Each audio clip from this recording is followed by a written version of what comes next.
Olá, gente. Shalom, shalom a todos. Boa noite. Estamos iniciando, então, nossa aula de número 5. Estamos falando hoje, entrando sobre as proibições, que elas são consideradas aquelas proibições que realmente levaria a pessoa a uma pena capital. Ou seja, que na época dos tribunais, a pessoa realmente ela passaria pelo tribunal para a penalidade em si. Gente, então aqui é o seguinte, nós temos aqui essa ramificação. O que leva realmente uma pessoa a ser sentenciada numa pena capital por um tribunal na época dos tribunais? O que levaria? Se essa pessoa ela fizesse um culto a um ídolo, se ela idolatrasse mesmo esse ídolo, entenderam? Então, uma pessoa que idolatrasse de verdade o ídolo, rendesse algum tipo de serviço para esse ídolo, ela correria, então, um risco de vida realmente.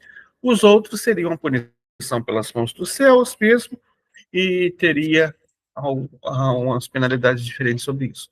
Mas aqui, olha só, esse tipo de classificação, ela vai começar, por quê? Ela vai começar de uma forma que você não pode pegar as formas como Hashem era servido no Beit HaMikdash, ou seja, no templo sagrado de Jerusalém, e usar essa forma para servir um ídolo. Tá? Essa seria, então, a primeira maneira de alguém cometer uma transgressão realmente muito, muito, muito grave. Não é que as outras podem, não. Mas essa daqui realmente é gravíssima. Êxodo capítulo 20, versículo 5, está escrito o seguinte: não se incline diante deles. Assim registrou o Dr. Aaron Lichtenstein no livro The Seven Laws of Noah, a ramificação que é a proibição de curvar-se a qualquer ídolo. Curvar-se a qualquer ídolo, ele explica que é jurar pelo ídolo, ou oferecer vinho pelo ídolo, ou seja, vinho é uma libação, ou qualquer outra coisa, ou qualquer coisa que você ofereça para esse ídolo. Ou oferecer sacrifícios a esse ídolo, ou acender incensos para esse ídolo, ou realizar qualquer ritual religioso perante ele, mesmo que não seja a forma habitual de adorar este ídolo. Então, seria, dentro dessa forma, seria isso. Esse texto aqui é um texto que realmente a grande maioria das pessoas elas já estão familiarizadas com este texto. A gente já falou sobre esse texto, né? Que texto é esse? Esse texto é o texto em que vai tratar, é o texto que ele vai tratar sobre o quê? Sobre a proibição de idolatria lá nos 10 pronunciamentos, se você olhar. Não farás para ti imagem de escultura, do que é em cima no céu, sem embaixo na terra, nem se inclinarás diante delas. Então, em si, seria essa proibição. O que nós aprendemos aqui? Nós aprendemos aqui que não devemos adorar nenhum Deus falso ou em qualquer uma das 4 maneiras padrão. Qualquer forma de reverência, ou fazer qualquer oferta de sacrifício, ou queimar incenso, ou derramar libações, como vinho ou água. Esses 4 atos rituais estão todos envolvidos na adoração do verdadeiro Deus no Templo de Jerusalém, e uma vez que ele for reconstruído, eles voltarão a ser praticados, e, portanto, eles são modos santificados de adoração. Ou seja, o que é um modo santificado? É algo que foi separado apenas para o Deus de Israel ser adorado dessa forma. Então, eles são proibidos de ser exercidos para qualquer outra divindade. É lógico que é proibido você praticar qualquer tipo de culto a um ídolo, mas essas formas aqui elas vão se destacar nessa ramificação. A gente vai ver que existe na próxima ramificação outras formas proibidas. Mesmo que o ato não faça parte do ritual costumeiro para aquela falsa religião. Por exemplo, existe, por exemplo, uma certa idolatria em algum ponto do mundo, que as pessoas, por exemplo, adorariam aquele ídolo fazendo um sacrifício, não é verdade? Ou seja, ela ofereceria algum despacho, seria isso, né? A pessoa ofereceria algum despacho. Esse era o serviço do ídolo em si. Então, vamos dizer que, em vez dessa pessoa oferecer um despacho para esse ídolo, ela se curvasse para esse ídolo com o rosto em terra e fizesse uma reverência para esse ídolo. A gente sabe que se prostrar é uma das formas reconhecidas dentro do Beit HaMikdash, dentro do templo sagrado. Logo, uma pessoa que fizesse isso para um ídolo estaria o quê? Estaria praticando uma dessas ramificações aqui que nós estamos tratando.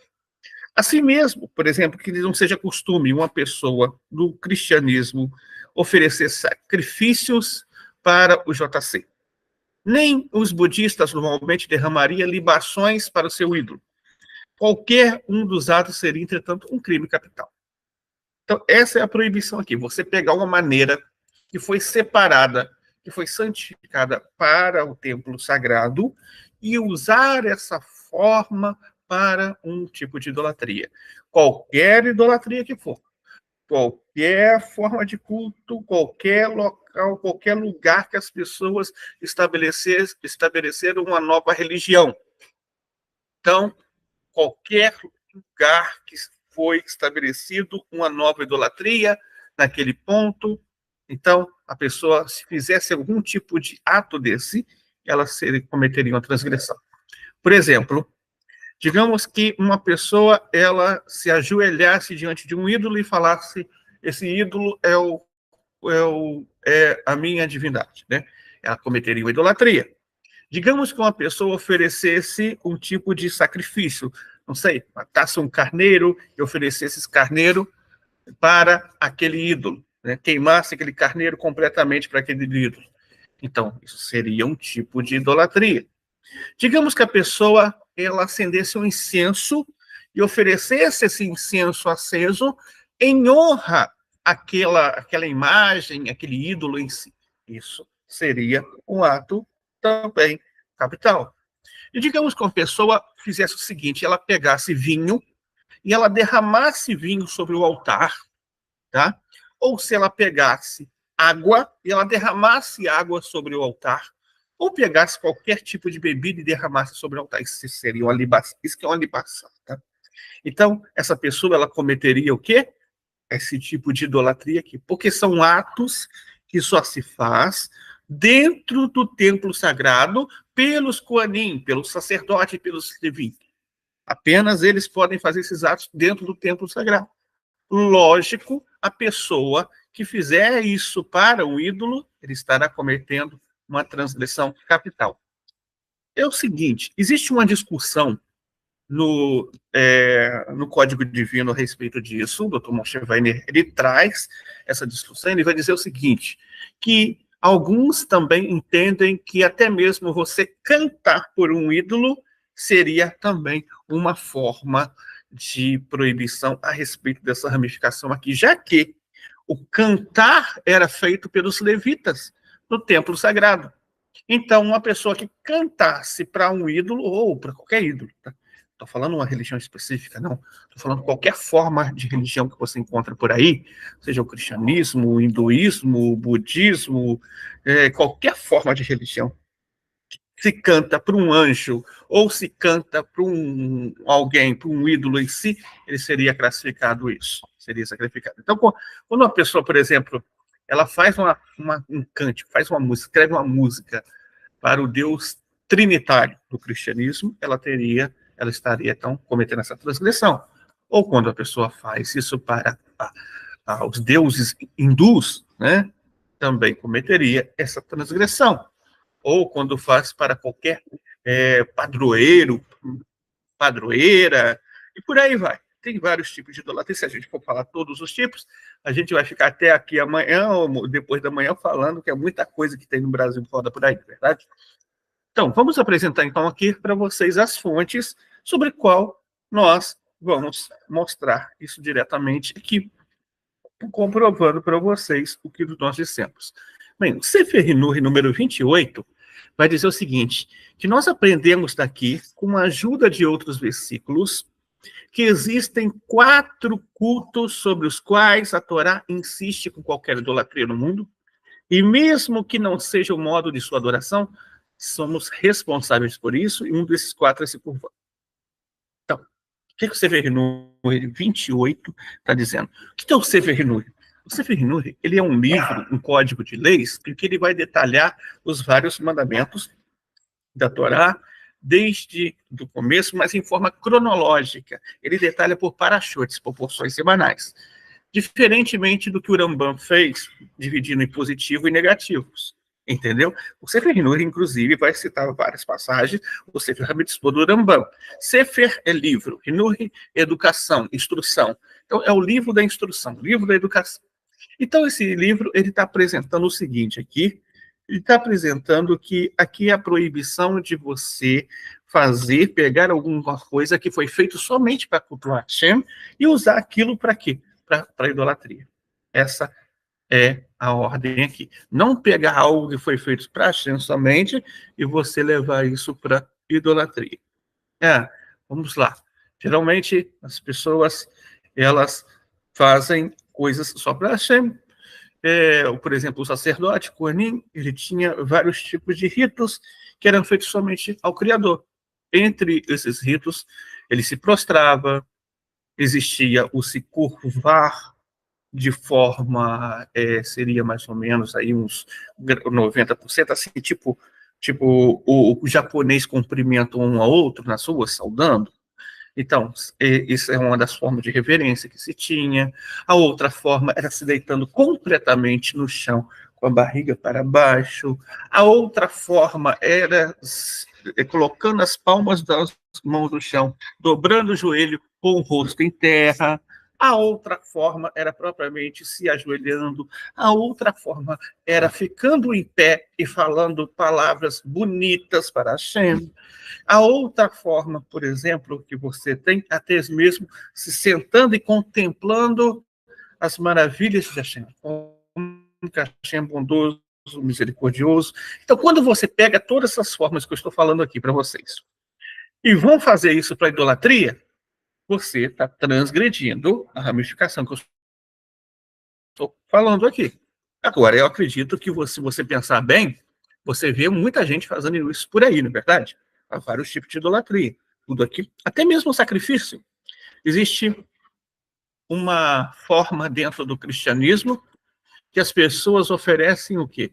Elas oferecem uma hóstia, né? E falam que aquilo é transmutado no corpo do JC. E que o vinho é transmutado no sangue do JC. Ou seja, fez um sacrifício simbólico no altar. E um altar ainda. Fez um sacrifício simbólico no altar. Ainda que seja simbólico, mas o ato, a reverência em si, a honra em si está sendo dada. Algo que seria somente para Hashem está sendo representativo. Ou pelo menos ofertou, apresentou diante do altar para o ídolo. E aí estaria dentro dessa classificação aqui que nós estamos tratando. Incenso, a gente não vê, talvez se vê em algum lugar aí, as pessoas queimando incenso em determinado lugar para purificar o local de idolatria. Então, seria uma prática também que estaria em torno disso aqui. O ato da pessoa dizer assim, meu Senhor, para o ídolo, e dizer para esse ídolo, é meu Salvador. Ele está fazendo o quê? Ele está fazendo o ídolo. E logo, ela está praticando a idolatria também. E logo, ela está praticando essa idolatria. Então, aqui a gente está falando mais da prática em si, porque é isso que culmina na realidade de verdade. Na vida real, as letras das 7 leis, das ramificações da Torá, elas são o quê? Elas são para ser vividas mesmo. Então, elas são uma forma muito prática. Isso é algo que você faz e você tem que saber como que se enquadrar. Então, eu estou fazendo citação aqui, não é, de repente, para denegrir a religião tal ou religião tal, não. É para nós sabermos como lidar com essas circunstâncias e sabermos discernir o que é proibido aqui e o que não é proibido. Vamos, então, ao Rambam. Rambam, lá no Mishneh Torah, Ilihot Melahim, Rambam é o Maimônides, Rabino, Moshe Ben Maimon. Mishneh Torah é o código de lei judaica, no qual o Maimônides ele catalogou, baseado na Torá, escrito na Torá oral, como entender os mandamentos. E lá em Ilihot Melahim, ou seja, leis de reis, capítulo 9, na Alahá número 2, a lei número 2, é o quê? Ele aborda a proibição de idolatria. Então, ele vai dizer o seguinte, que um não-judeu, aqui, tá, você está vendo, um não-judeu, por quê? É categorizado não somente para nós que assumirmos as 7 leis, mas toda a humanidade. Tá? Toda a humanidade, ou seja, é punível por todo tipo de idolatria. A idolatria, aqui está falando, o avodazara é serviço estranho, idolatria, a palavra que a Torá usa para idolatria, que um tribunal judaico consideraria digno de pena de morte um judeu. Aqui, esse ato que nós estamos vendo seria uma coisa que um judeu, se praticasse esse ato, ele seria sentenciado à pena capital. Então, um Benoa que praticasse esse ato de idolatria que nós descrevemos aqui, também seria sentenciado à pena capital. No entanto, um não-judeu não é executado, mesmo na época dos tribunais, com um tipo de idolatria que um tribunal judaico não consideraria digno de pena de morte um judeu. Ou seja, conforme nós falamos, existem alguns exemplos que o judeu levaria pena de açoites. Então, o não-judeu, ele não teria uma pena de morte nisso, porque não resultou numa pena de morte também para o judeu. No entanto, embora o não-judeu não seja executado por essas formas de adoração, aquelas que nós falamos antes, ele está proibido de se envolver em todas elas. Então, aqui, a gravidade é muito alta, nós estamos falando de uma prática realmente terrível, realmente terrível. Primeiro, é uma prática que não. Você considera algo inteligente? Não é muito inteligente, essa é a primeira coisa. Mas, além disso, você tem pessoas que tomam atitudes por causa da idolatria, atitudes extremas. A idolatria, ela não é ponderada. A idolatria, ela não trabalha com o equilíbrio. Ela trabalha com a emoção e os sentimentos e flor da pele das pessoas. Então, muitas pessoas se desequilibram, muitas vezes, e fazem atos horrendos. Tem pessoas que sacrificam filhos, né? Hoje não é muito comum você ver isso, né? No entanto, dizem que acontece por aí dentro de alguns lugares. Eu não sei descrever quais lugares, mas dizem que acontece. Então, a idolatria é algo muito perigoso. Por isso, ela tem uma punição tão alta. Hoje, é claro, você não tem uma punição por um tribunal. Você não vai receber por aí uma intimação, de repente, senhor Fernando, compareça aqui no tribunal Benendoa, da cidade tal, que você está sendo investigado por idolatria, né? Ninguém vai receber uma intimação dessa, não é verdade? No entanto, qual é a pior gravidade da idolatria? O que o profeta Isaías diz que os mandamentos fazem entre nós e Hashem? Ele diz que fazem separação, as transgressões fazem separação, os mandamentos unem e as transgressões separam, não é verdade? Então, lógico, não existe uma punição tão grave, quanto você não está conectado com Hashem, gente. Essa é a pior de todas, não estar conectado com Hashem, essa é a pior de todas as punições. Então, é muito importante que você esteja conectado com o seu Criador.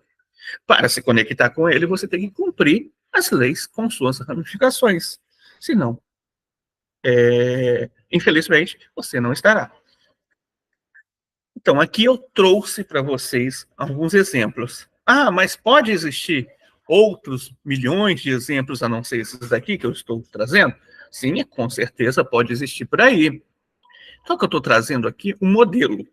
De acordo com o que você tem na sua cidade, você deve estar em algum lugar da Federação Brasileira, e na Federação Brasileira, e na sua cidade aí, deve ter um monte de coisa de idolatria por aí, não é verdade? Igual tem no todo o Brasil. Então, você sabe discernir aí com esse modelo aqui o que você acha, o que você encontra e o que não encontra aí, para você tomar um certo cuidado sobre isso. Então, a primeira coisa aqui é não fazer preces ou cantar músicas para Yesh, ou seja, para o JC. A gente não pode cantar música para um ídolo, nem fazer preces para ele. Somente preces só podem ser feitas a Hashem, o uno e o único. E cantar músicas também somente a ele. Não se curvar diante de uma imagem, mesmo que seja para pegar uma moeda no chão. Mesmo que seja para pegar uma moeda no chão, é um tipo de cerca. A gente fala isso, está no Código Divino, eu postei outro dia sobre esse ponto. Mas é por que isso, gente? É porque, de repente, alguém pode passar e ver você apanhando essa moeda, pode entender que você está se curvando. E isso pode ajudar a outra pessoa a continuar na idolatria dela. Então, a gente tem que ter um certo cuidado sobre isso. Não usar livros sagrados do Taná, Torá, Midrash, Terrilim, Zohar, em prol do cristianismo. Ou seja, você tem um amigo que é cristão, seu amigo é pastor, é um padre, seu amigo ele está na idolatria ainda, você não vai dar de presente para ele um livro sagrado que ele vai acabar fazendo um mau uso sobre isso. Quando ele se torna monoteísta, você dá para ele de presente, é verdade? Mas, infelizmente, ele vai pegar muitos desses livros sagrados, ele vai trabalhar em cima daquele conteúdo, vai levar para o centro de idolatria dele, e lá naquele centro de idolatria, ele vai falar que teve uma pseudo-revelação, que a Shem revelou um novo sentido de uma explicação para ele. Os livros ser tratado dessa forma. Não aceitar verbalmente Yeshua, ou seja, JC, como Deus ou Senhor. Muitas pessoas, por exemplo, vão em algum lugar, chegam lá a primeira vez, e naquele lugar de idolatria lá, começa uma pessoa a cutucar você por trás, o tal do pastor está fazendo um apelo lá na frente, para o fulano ir lá na frente, levantar a mão e aceitar o fulano de tal. Isso daqui, ó. Aceitar o fulano de tal verbalmente é uma das práticas de idolatria. Tá? Não fazer juramento para um ídolo ou um símbolo de idolatria. Ou seja, a pessoa não fazer juramento para um ídolo. Um juramento, ele é feito somente para o Criador. Não mencionar o nome de Yeshua com honra ou deferência. O que é isso? A pessoa, por exemplo, dizer que o JC foi um bom profeta, ou que foi um bom moço, ou que foi um bom poeta, ou que os ensinamentos dele são belos, são bonitos. O mesmo estou falando não somente em relação ao cristianismo, mas também em relação ao Siddhartha Gautama, o Buda, também é dessa forma. A pessoa dizer que foi bom, que é isso e que é aquilo. Não, a gente não trata com respeito. Você pode também não tratar com desrespeito, mas pelo menos não trate com respeito. Bom? Ou seja, não fale coisas boas dos ídolos. Não comer panetone no Natal ou participar de Santa Ceia, Eucaristia, ou não comer um ovo de Páscoa. Geralmente, essas festas, elas têm em si um fundo totalmente idólatra, uma história na idolatria. Então, por exemplo, o nadador do cristianismo, não é verdade? Então, a pessoa representa algum tipo de culto. Participar de uma Santa Ceia ou Eucaristia, praticamente a pessoa está participando de um rito instituído dentro de uma idolatria. Logo, é um rito idólatra.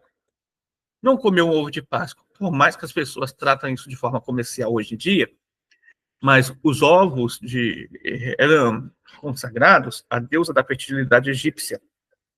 E isso foi passando de geração em geração, geração em geração, e hoje as pessoas acabam fazendo isso.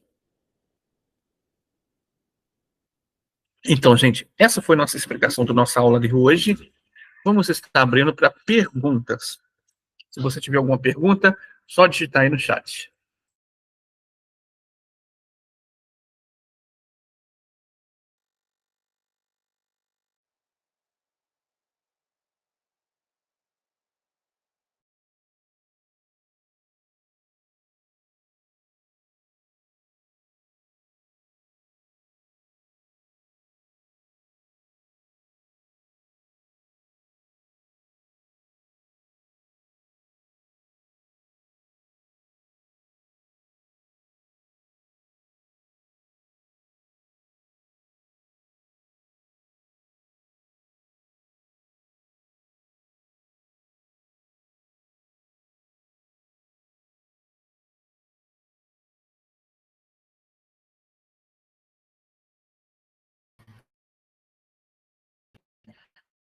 Olha, o nível de impureza, a pergunta é aqui do Ronald, né?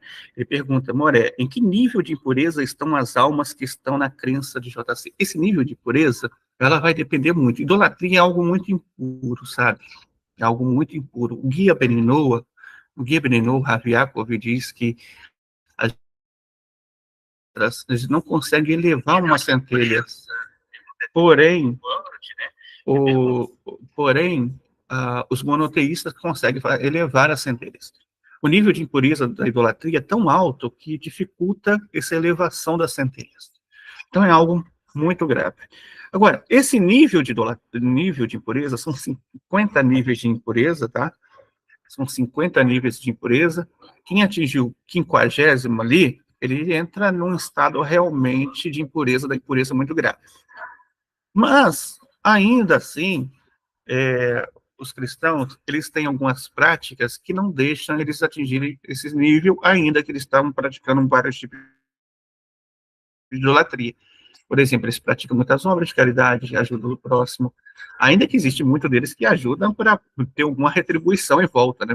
Isso acaba sendo uma ajuda não tão ajuda assim. No entanto, você tem muitas pessoas lá que amam o próximo, tem isso, né? Então, tem pessoas que exercem no dia a dia uma certa forma de filosofia, um pouco semelhante àquilo que nós conhecemos na Torá. No entanto, eles erram na idolatria em si, né? Eles erram na idolatria, na intermediação, colocando um intermediário, no que criaram a nova religião, eles criaram a nova religião. Então, esses são os erros que eles têm. É um nível que dificulta a visibilidade. Muitas vezes, está ali na frente deles, eles não conseguem ver que aquilo é idolatria. Entendeu? Muitas vezes é muito difícil ter essa dimensão, são sinceros e acabam chegando na verdade e se libertando da idolatria, conforme tantos aqui se libertaram, e eu e vocês também.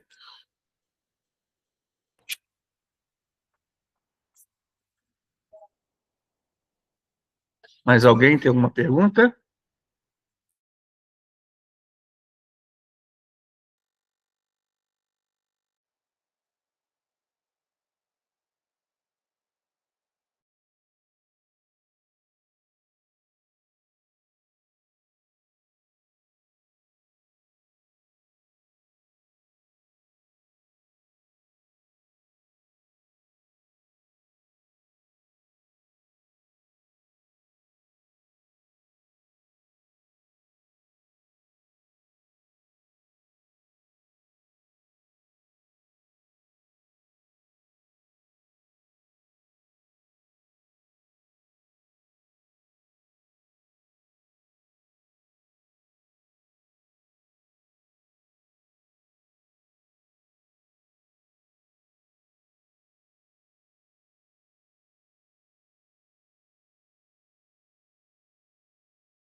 Então, gente, essa foi a nossa aula de hoje.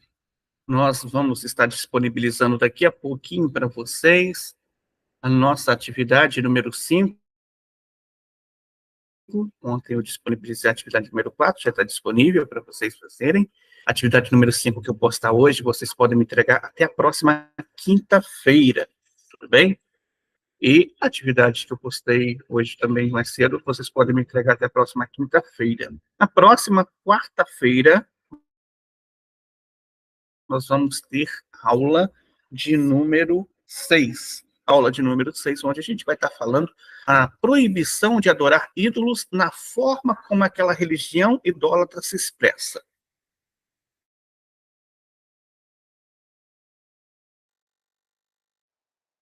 A gente vai estar todos. Shalom, shalom.